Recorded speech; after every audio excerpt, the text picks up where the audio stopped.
नमस्कार दोस्तों, स्वागत है आपका टॉप ट्रेंडिंग जीके में।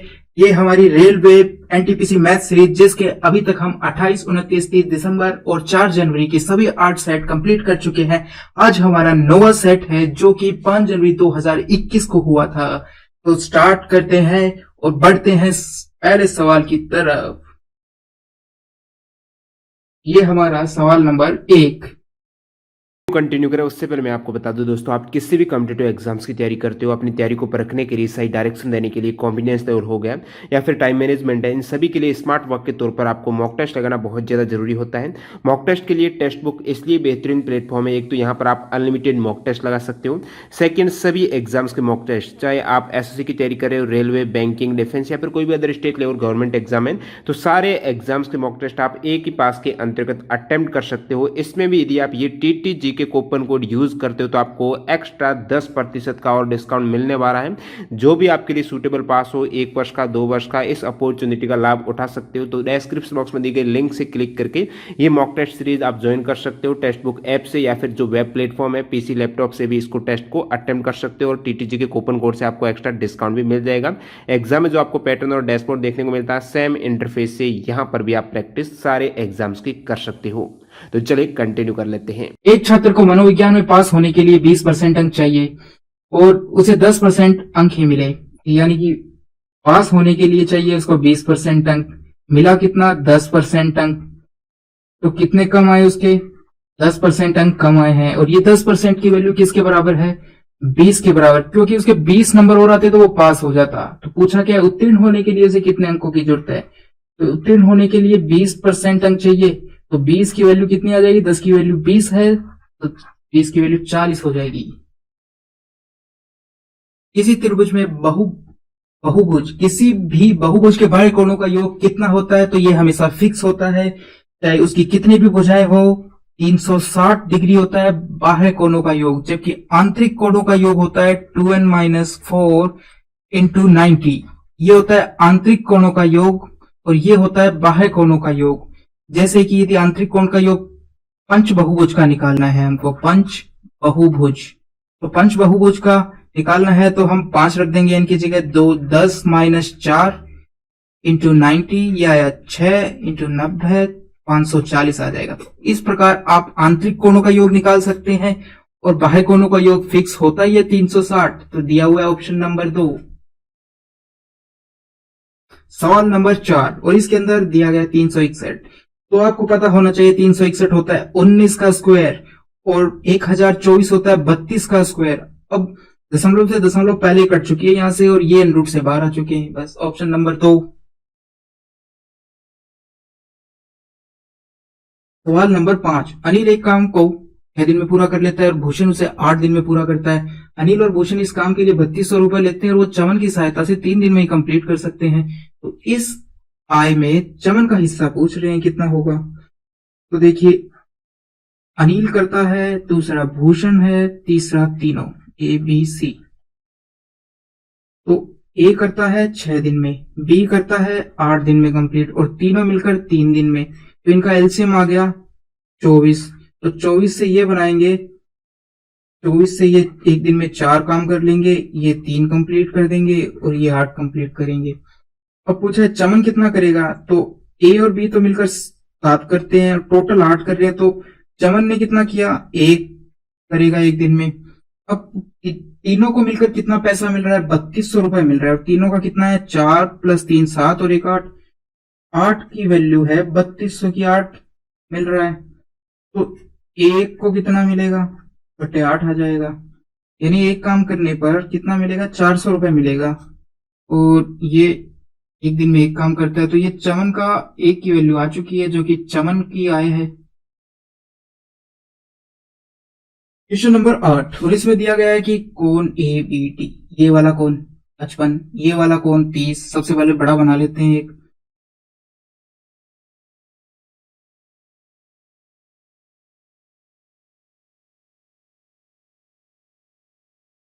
अब ये कोण तो 30 डिग्री दिया गया है और ये कोण 55 दिया गया है।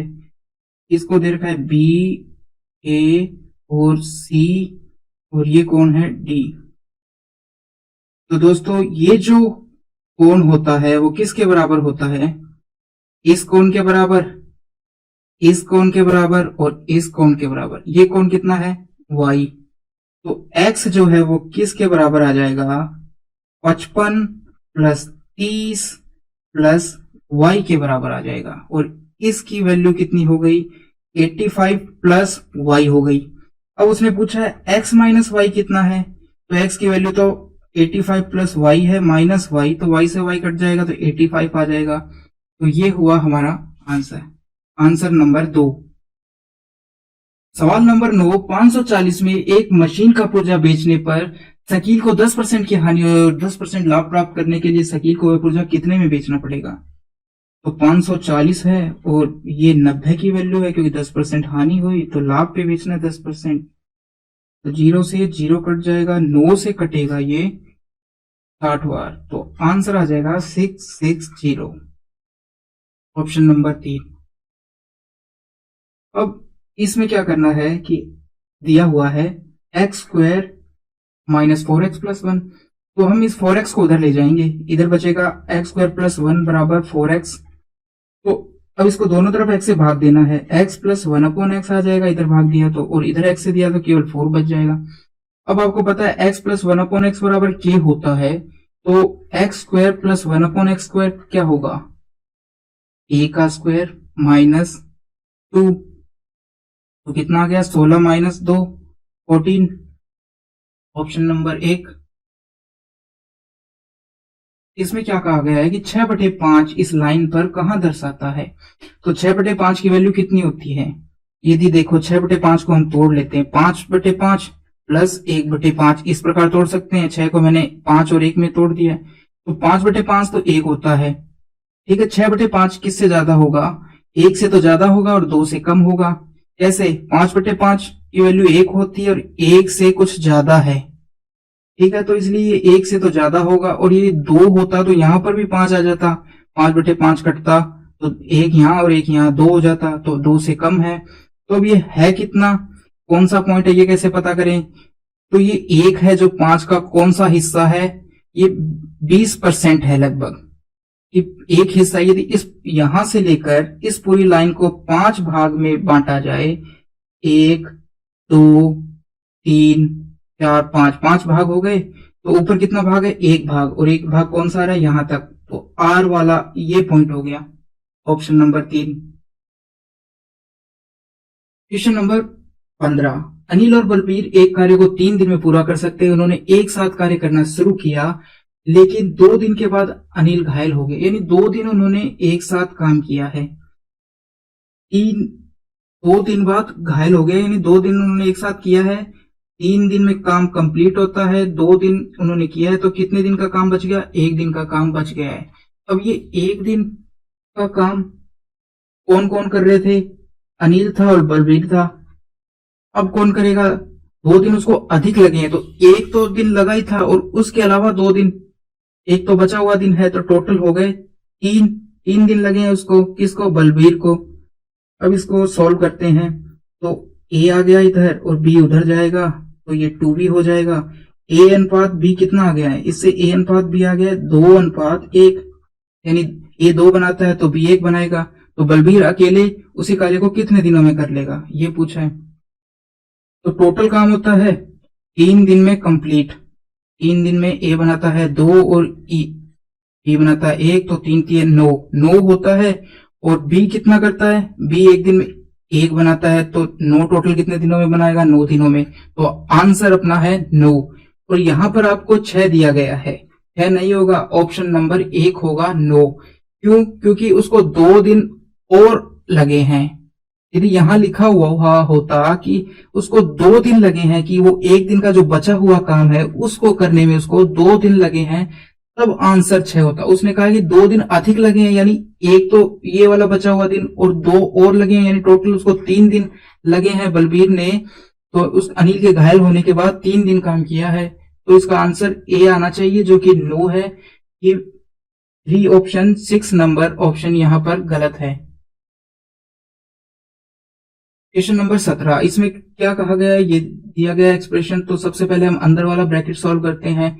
इसको सॉल्व करने पर आएगा 12 एलसीएम आया, 3 3 9, 9 माइनस 4, 9 माइनस 4 5/12 आ गया है ये। अब इसको भाग दे रखा है 1/6 से, प्लस है 1/3 और उससे प्लस है 1/2 और इस पूरे को फिर भाग दे ही रखा है। पूरे को ब्रैकेट बंद कर दो और बाहर निकाल रखा है 1 का भाग। अब इनको करते हैं, तो इस भाग के साइन को बदलेंगे इनटू में तो ये उल्टा हो जाएगा। तो इसका यहाँ पर लिखते हैं 1/6 इंटू 12/5, ये हो गया, ये कट जाएगा इससे, कितना आ गया 2, 2/5 आ चुका है। बाकी था हमारे पास 1/3, 1/2।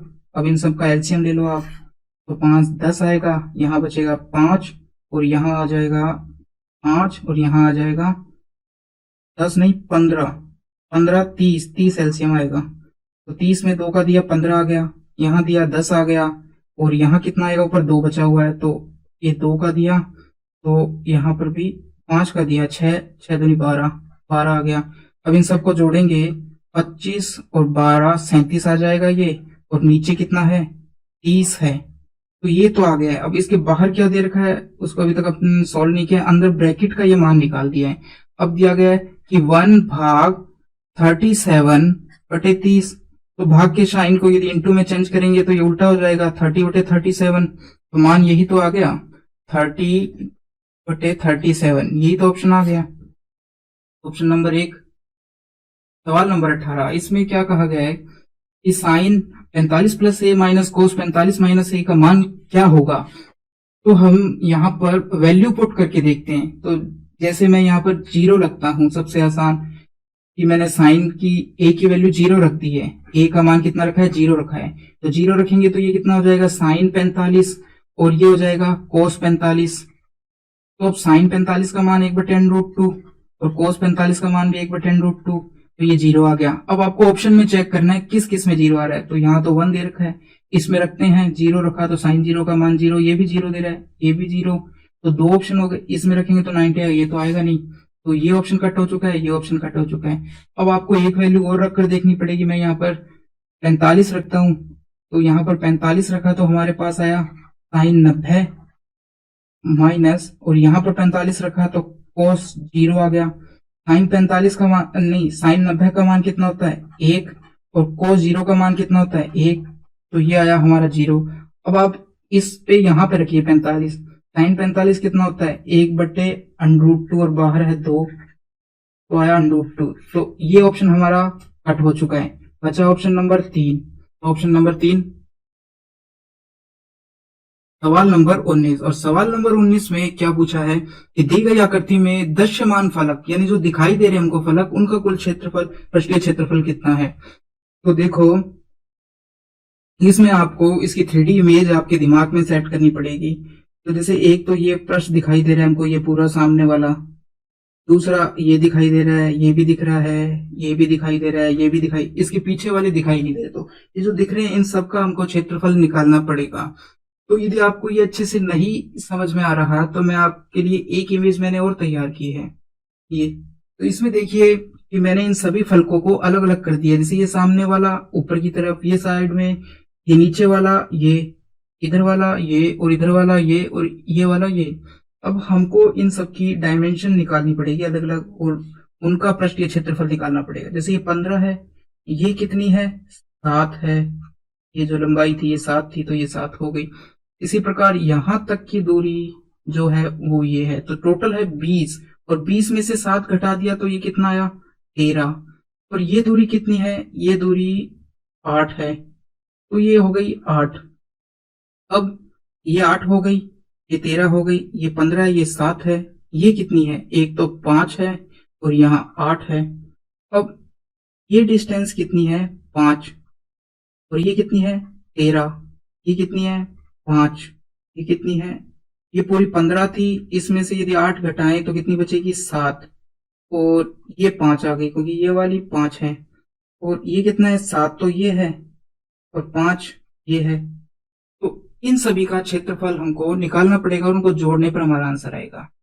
तो 15 × 7 करते हैं तो कितना होता है 15 × 7 बराबर 105, एक तो ये हो गया। फिर है 13 × 8, 13 को 8 से मल्टीप्लाई किया तो ये आ गया 104। फिर 40 आएगा, इसका निकाल दिया हमने। अब इसका है 65।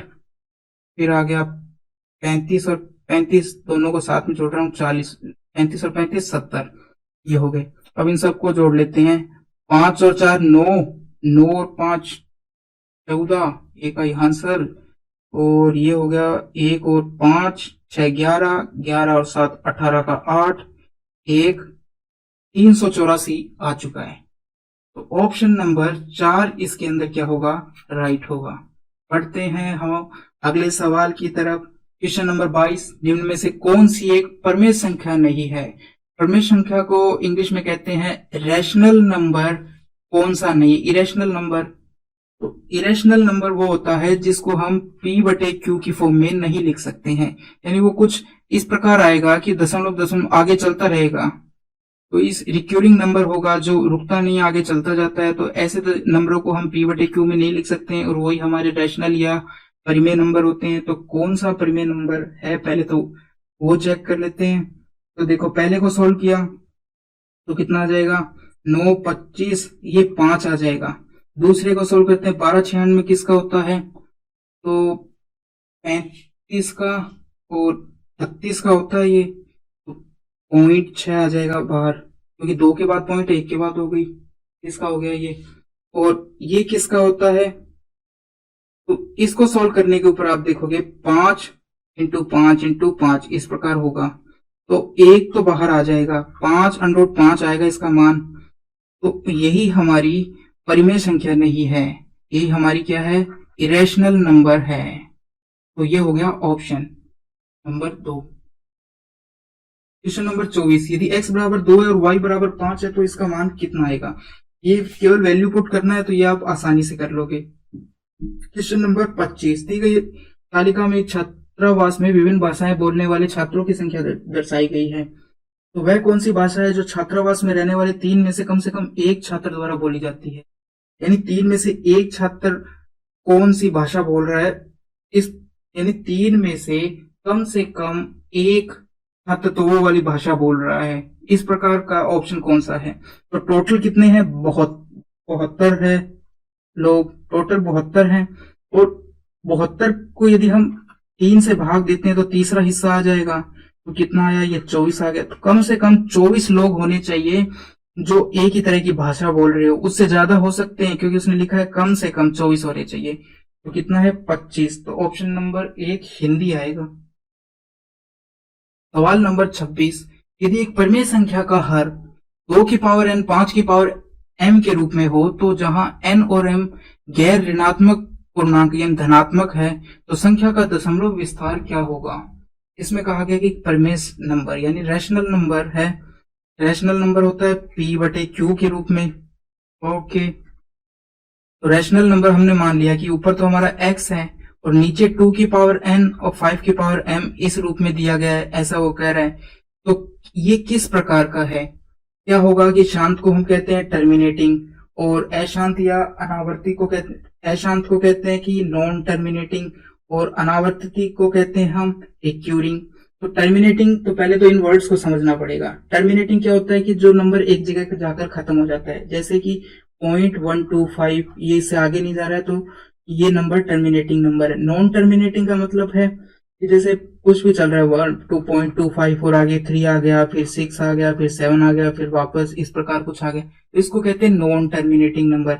अब और रिक्यूरिंग नंबर का मतलब है कि 2.8 इस प्रकार आ रहा है, और यदि ये नंबर भी आगे चल रहा है तो इसको हम कह देंगे चलता जा रहा है। तो non terminating with recurring number. तो ये आप समझ चुके हैं कि शांत नंबर हो गया ये, और ये अशांत नंबर हो गया जो चलता जा रहा है, और ये आवर्तित नंबर हो गया।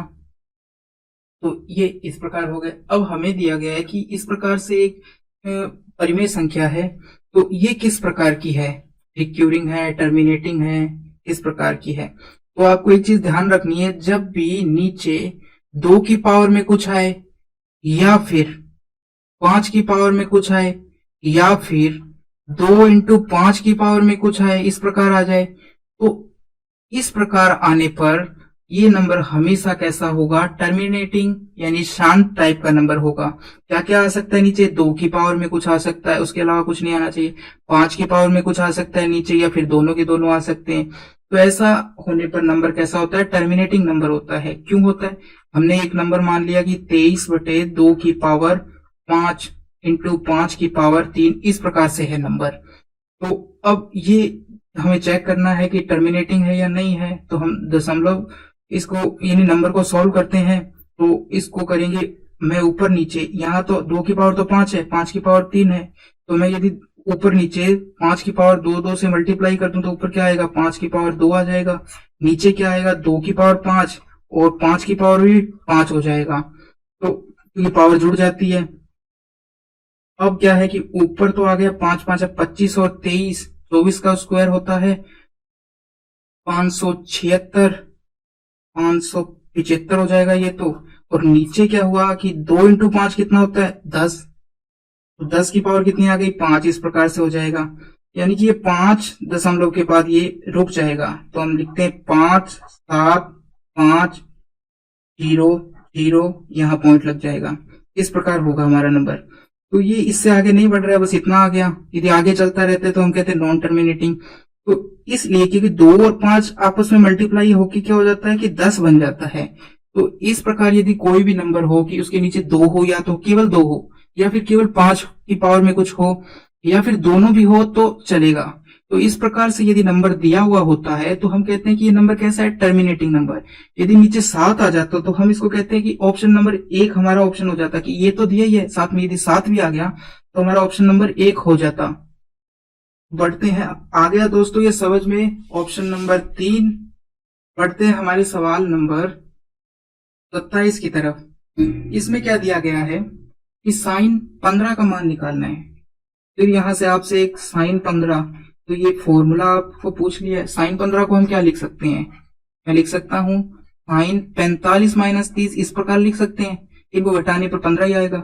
अब साइन इसको कैसे लिखेंगे, साइन 45 और कोस 30, ये हो जाएगा, प्लस साइन 30 और कोस 45, ये खुल जाएगा। इस प्रकार से इसको हम खोल सकते हैं, साइन ए कोस बी। यदि ये ए और बी है तो इस प्रकार से इसको खोल लेंगे। अब साइन 45 का मान कितना होता है, 1/√2। कोस 30 का मान कितना होता है, कोस 30 का मान होता है √3/2। और साइन 30 का मान कितना होता है, तो साइन 30 का मान 1/2 और कोस 45 का मान 1/√2, ये हो जाएगा। अब इनको आपस में आप मल्टीप्लाई करोगे तो ऊपर आ जाएगा 3 + 1 और नीचे आ जाएगा 2/2। तो ऑप्शन नंबर 2, यहाँ देखिए माइनस है ये, तो यहाँ ऑप्शन क्या आएगा, माइनस आएगा। ये हमने गलती से प्लस लगा दिया, यहाँ पर भी माइनस आएगा तो यहाँ पर भी माइनस आएगा। तो ऑप्शन नंबर 3। अब सवाल नंबर 30। एक बस अपनी समान दिशा में क्रम से 3 किलोमीटर और 5 किलोमीटर चाल से चल रहे 2 व्यक्तियों को पार करती है। बस पहले व्यक्ति को 10 सेकंड में, दूसरे को 11 सेकंड में। तो बस की चाल पूछी है।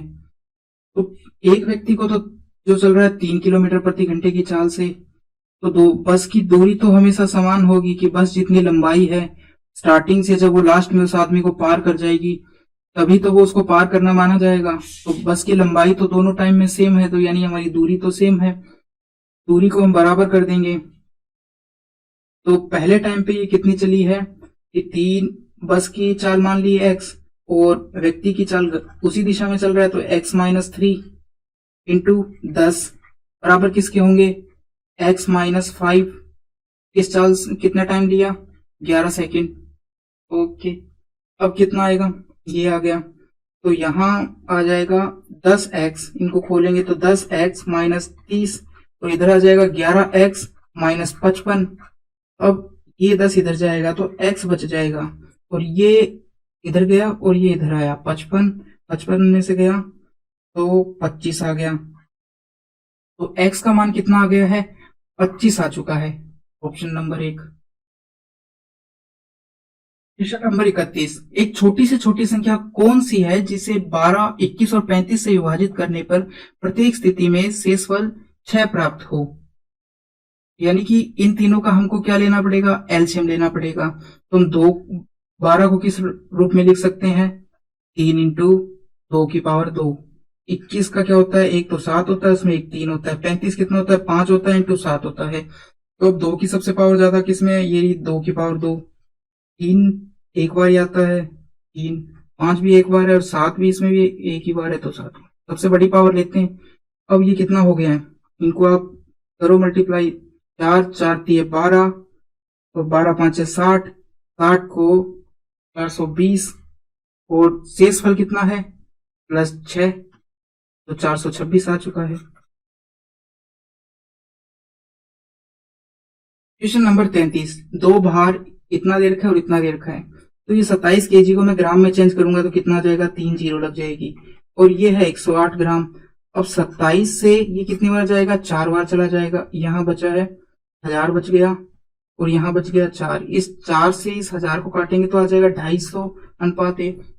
Option number 4। क्वेश्चन नंबर 38 में क्या कहा गया है? किसी धनराशि 2 वर्ष के लिए 10% की दर से प्राप्त हुए चक्रवृद्धि ब्याज और साधारण ब्याज के बीच का अंतर 50 है। तो साधारण ब्याज पर 1 साल में 10 मिल रहा है, तो 2 साल में कितना मिलेगा? 10 और 10 20 हो जाएगा, 30%। चक्रवृद्धि ब्याज में क्या होगा? 10 प्लस 10 प्लस 10 इंटू 10 बटे 10, तो यानी 1, तो 21% हो जाएगा। तो अब डिफरेंस कितना आया इनका?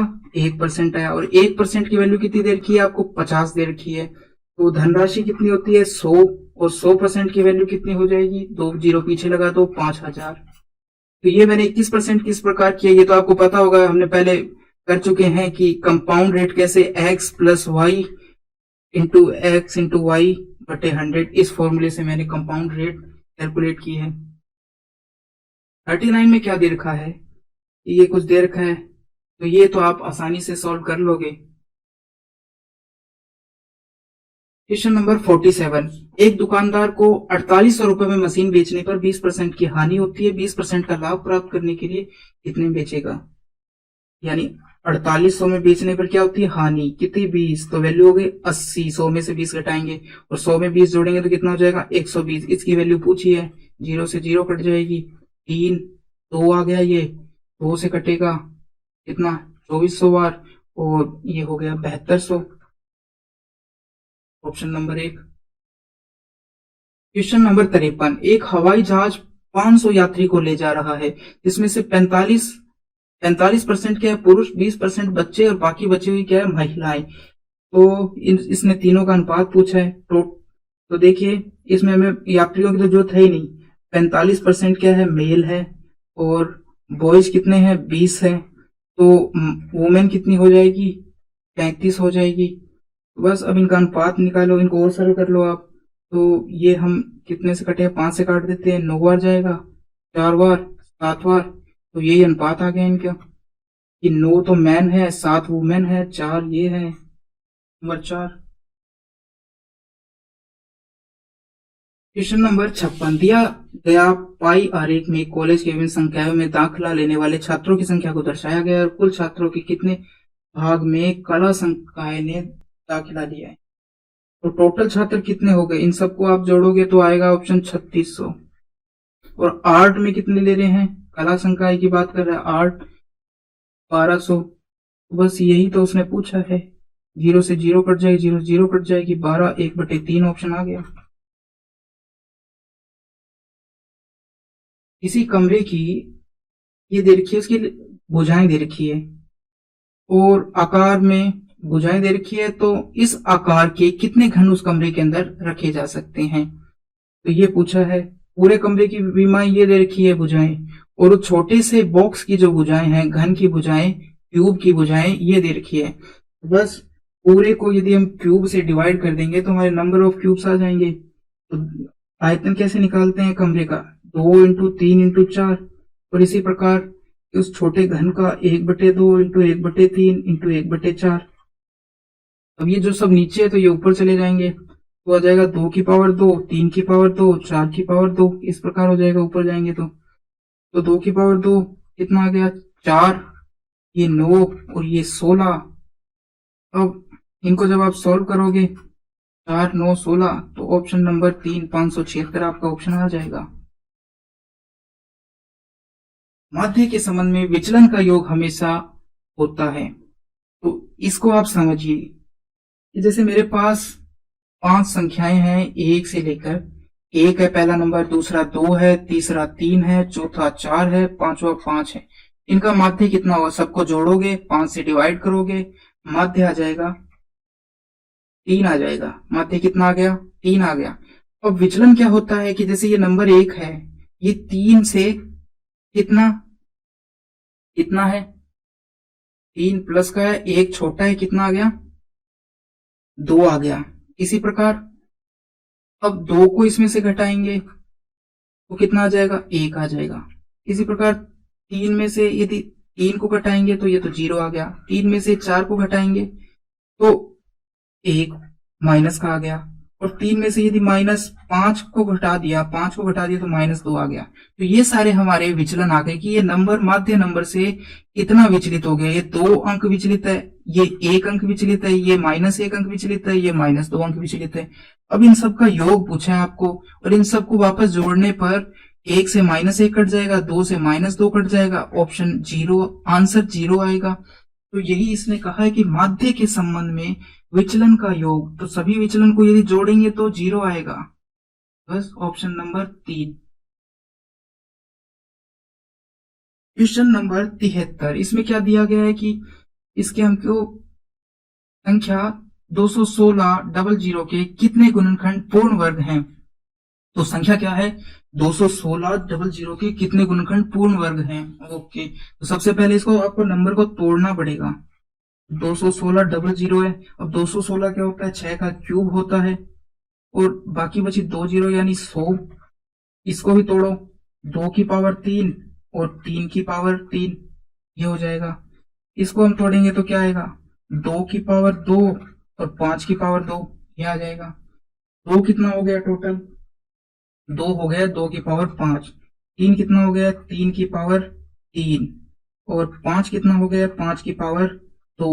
ये हो चुका है टोटल। अब हमको केवल सम, ऊपर सम रखना है। यदि ज्यादा है, कुछ विषम है तो एक कम कर देंगे हम। तो जैसे यहाँ पर 5 है पावर, तो 2 एक बाहर ले लिया। 3 की भी पावर विषम है तो 1 3 को बाहर ले लिया। पावर सम बनानी है क्योंकि पूर्ण वर्ग पूछा है उसने, ये बाहर ले लिया है। अब अंदर क्या बचा है? 2 की पावर 4, 3 की पावर 2, 5 की पावर 2, ये बचा है। तो अब पूर्ण वर्ग बनाना है। इसको हम क्या लिख सकते हैं? मैं ऐसे भी लिख सकता हूँ 4 की पावर 2। इसको क्या लिख सकता हूँ? 9 की पावर 1। और इसको क्या लिख सकता हूँ? 5 की पावर 1। इस प्रकार से लिख सकता हूँ। अब नंबर ऑफ गुणनखंड कितने होते हैं, गुणनखंड की संख्या कितनी होती है, ये कैसे निकालते हैं? जो इनकी पावर होती है, जैसे यदि एक नंबर है a की पावर x, b की पावर y, c की पावर z, तो नंबर ऑफ गुणन x plus 1, y plus 1, z plus 1, ये नंबर ऑफ गुणनखंड होंगे। हमें पूछा है पूर्ण वर्ग के, तो ये अब सारी संख्याएं पूर्ण वर्ग बन चुकी है।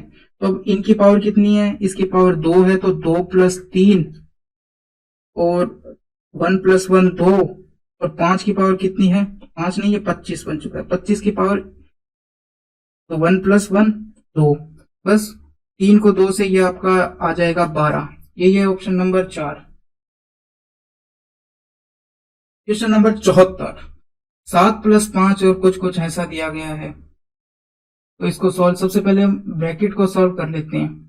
तो जैसे इस ब्रैकेट को मैं सॉल्व करता हूं, कितना आता है, इसको सॉल्व करते हैं। तो ये आ गया 11 प्लस इस 9 को 2 से करेंगे तो कितना आ जाएगा? 18 माइनस 7, 18 माइनस 7 कितना आ जाएगा? 11। तो ये कितना हो गया? 22। और 22 को, ये हो गया 22 और 22 को भाग दिया 11 से तो कितना आ जाएगा? भाग दिया तो 2 आ जाएगा। यानी यहां से लेकर यहां तक तो मान कितना आ गया हमारा? 2 आ चुका है। अब चलो आगे सॉल्व करते हैं, और इस ब्रैकेट को और सॉल्व, इतना और सॉल्व कर लेते हैं। इसमें 7 जोड़ेंगे तो कितना आएगा? 96, और 96 को यदि 2 से मल्टीप्लाई करते तो 192 आ गया। बस अब पहले दोनों को जोड़ा तो 12 आ गया, माइनस 192 है, फिर भाग दिया इसको तो यह आ गया 47 आ चुका है, प्लस इसका आंसर कितना आया? 2 आ चुका है। इतना बचा है हमारे पास। तो प्लस प्लस वालों को जोड़ा तो 14 आ गया, और इनको जोड़ते हैं तो ये हो गया 9 और 13, एक आई आंसर 239। तो अब इसको घटाओगे तो आप कितना बचेगा, 4 5, एक घटाया तो 2, 225, और बड़ा कौन सा माइनस का, तो माइनस चिन्ह आ गया। Option number 2। क्वेश्चन नंबर 76, संख्या ये दे रखी है, दूसरी ये दे रखी है, तो दोनों का योग करना है, दोनों का अंतर करना है, दोनों को जोड़ने पर दोनों, देखो क्या है कि एक संख्या ये के योग और अंतर को जोड़ने पर प्राप्त होने वाली संख्या ज्ञात कीजिए। तो मैं क्या करूंगा, जो पहले वाली संख्या है इसको 2 से मल्टीप्लाई कर दूंगा और वही मेरा आंसर हो जाएगा।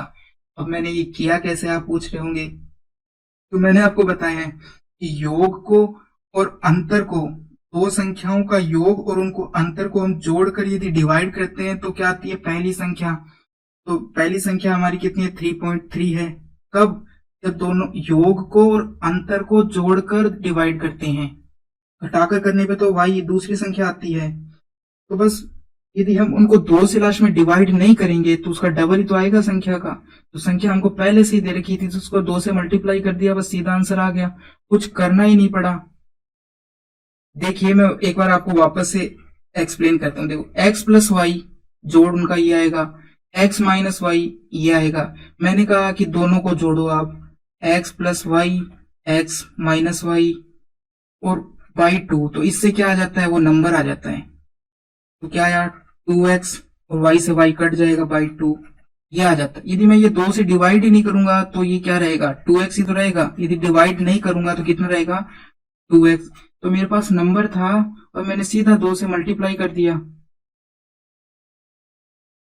तो ऑप्शन नंबर 1 आ चुका है आपका। ये उसने यही तो कहा है कि योग करने पर, योग को और अंतर को जोड़ने पर क्या आएगा। तो आपको पता है कि योग और अंतर को जोड़ देते हैं तो उसका डबल आ जाता है, और उसको डिवाइड कर देंगे तो वो खुद आ जाता है। कौन, पहला वाला नंबर।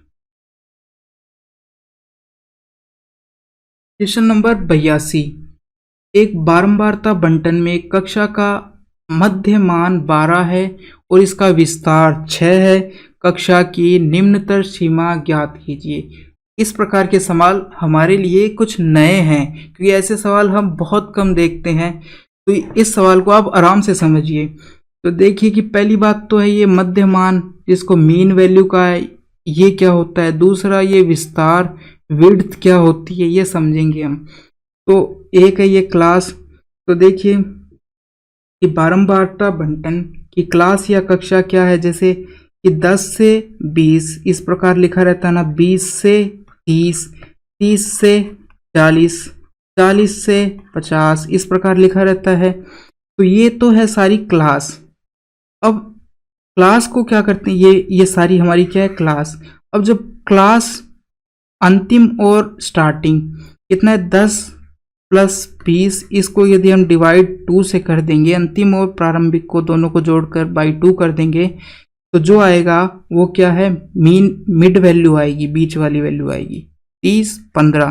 तो ये है मिड वैल्यू। तो मिड वैल्यू इस प्रकार से काउंट करते हैं, ये ध्यान रखनी है। दूसरी चीज विड्थ क्या है, इन दोनों का अंतर है वही विड्थ है। तो अंतर कितना है, 10।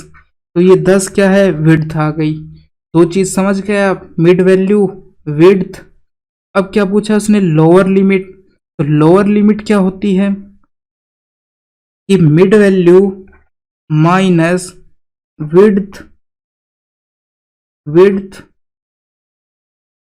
मिड वैल्यू माइनस विड्थ का आधा, ये हमारा क्या आ जाता है, ये हमारा लोअर लिमिट आ जाता है, लोअर लिमिट आ जाएगा। तो मिड वैल्यू जैसे यहाँ पर कितनी देर की है, 15, और विड्थ कितनी आ गई, 10 देर की है आपको, 10 का आधा 5, तो 5 इसमें से घटाएंगे 10, ये 10 आ गया ना जो यहाँ पर दिया है लोअर लिमिट। तो इस प्रकार से ये लोअर लिमिट वगैरह काउंट करते हैं। तो मिड वैल्यू का मैंने आपको बता दिया है, ये विड्थ थी, ये क्लास थी, और लोअर लिमिट इस प्रकार से निकालते हैं। तो अब इस सवाल को सॉल्व करते हैं। यहाँ क्या दिया गया है कि mid value of A class 12। तो आपके पास मिड वैल्यू कितनी है, 12, इसमें से विड्थ कितनी है, 6, तो 6 का आधा कितना हो गया, 3, घटाने पर कितना आ रहा है, 9। Option number 1। क्वेश्चन नंबर 85, एक परिवार द्वारा उपयोग की जाने वाली किराने की वस्तुओं में 25% की वृद्धि की जाती है और खपत में कितने % की कमी की जाए कि उसका खर्चा चेंज नहीं हो। 25% का मतलब होता है कि 4 की जो चीज़ है अब 5 हो गई है, तो इसको यदि हम उल्टा लिख देंगे, 4 की चीज़ कितनी हो गई है 5, उल्टा कर दो आप कि यानी खर्चा बढ़ गया है, तो हमको यदि मूल्य बढ़ गया है तो खपत को क्या करना पड़ेगा, इसी रेशियो में कम करना पड़ेगा। उल्टा कर दिया है तो 5 से 4, तो अंतर कितना है 1, कितने पे 1 है 5 पे, इसका मतलब 1 5 पे कितना होगा 20%, यानी 25 बढ़ाते हैं तो 20 कम करना पड़ेगा। सवाल नंबर 87, दी गई तालिका में एक बगीचे में 90 पौधों की लंबाई सेंटीमीटर में दर्शाई गई है, तो कितने पौधों की लंबाई 61 से ज़्यादा या उससे अधिक है लेकिन 70 से कम है। तो 70 से कम है तो इसको काउंट नहीं करेंगे, और 61 को भी सम्मिलित किया गया है और उससे ज़्यादा वालों को, तो इन सबको आप जोड़ लो, वही लंबाई आपसे पूछी है कि कितने पौधों की लंबाई 61 या उससे ज़्यादा है, पौधों की संख्या पूछी है। तो यहाँ पर क्या है 25, 14, 9, 12, बस अब इनको जल्दी से आपको जोड़ना है और जोड़ने पर आपको ऑप्शन मिल जाएगा 60। तो बस इसमें अब कैलकुलेशन का खेल, आप जितनी फास्ट कैलकुलेशन करेंगे, इसके लिए आप क्या कर सकते हैं, रोज 100 संख्याएं एक पन्ने पर लिख लीजिए और उनको जोड़ने की प्रैक्टिस कीजिए, तो आपकी कैलकुलेशन इससे काफ़ी फास्ट हो जाएगी। अब सवाल नंबर 98, दी गई तालिका में सप्ताह के दौरान एक दुकान में बेचे गए बिजली के बल्बों की संख्या दर्शाई गई है। सोमवार को इतने बेचता है, मंगलवार को इतने बिके, बुधवार को इतने, ये सब बेचे गए। उसने पूछा है किस दिन दैनिक बिक्री सप्ताह की औसत बिक्री के निकटतम थी। तो सबसे पहले आपको इनका औसत निकालना पड़ेगा, फिर देखना पड़ेगा कौन से दिन औसत के बराबर बिके थे। तो औसत कितना आएगा, देखो अब इनको सीधा यहीं पे जोड़ते हैं। सबसे पहले आगे वाले संख्या को 200 और एक 300 और एक 400, 400 और 200 600, तो एक लिख देते हैं 600। फिर ये 25 और 50 75, और 75 और 75 150। अब 150 में यदि 90 जोड़ते हैं तो 240, 048, तो ये इनका टोटल आ गया। अब टोटल कितने, एक दुकान 2 3 4 5 6, तो 6 से भाग दे देते हैं, 6 कम 6, 6 4 0, तो इनका औसत आ गया 140। तो 140 के बराबर कौन सा है, ये बेचता है 140 के, यानी औसत के बराबर 150 बेचता है लगभग, वही सबसे पास है 140 के, तो बुधवार हो जाएगा। यहाँ पर हमारे सेशन का हो चुका है दी एंड, और कैसा लगा ये आपको आप कमेंट में जरूर बताएं।